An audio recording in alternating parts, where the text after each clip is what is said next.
scale, the variety, particularly on Guardians of the Galaxy, is something I'd never seen before.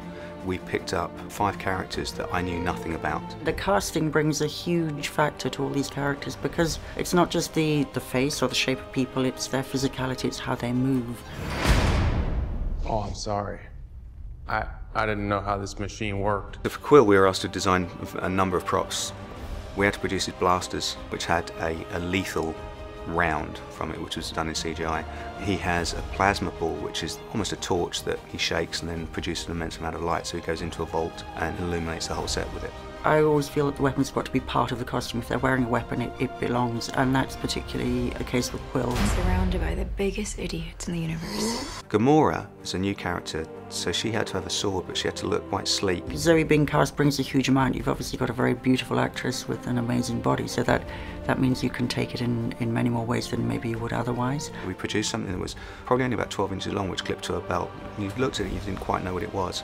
And then with CGI's assistance, she flicks it out, it turns into a full-length sword. Metaphors are gonna go over his head. Nothing goes over my head. My reflexes are too fast. I would catch it. Character Drax, we had to produce a pair of swords. The challenge there was to try and find something that suited David.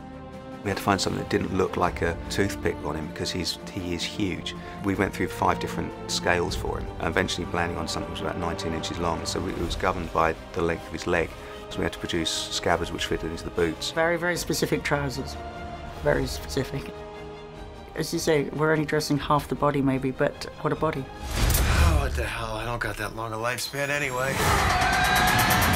Character Rocket is a busy little bee really, because he makes things from whatever he can find. So in this ship, so in the Milano, so he creates this Hadron Enforcer, a weapon which fires a nuclear or atomic warhead, but only explode and take out something in a 10-foot diameter.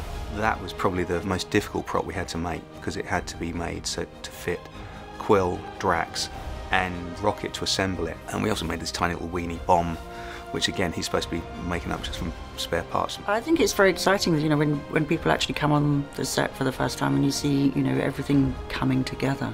Look back at other movies that have been made in the past, and I'm sure people are going to like them too. This is nothing like any movie that's been made.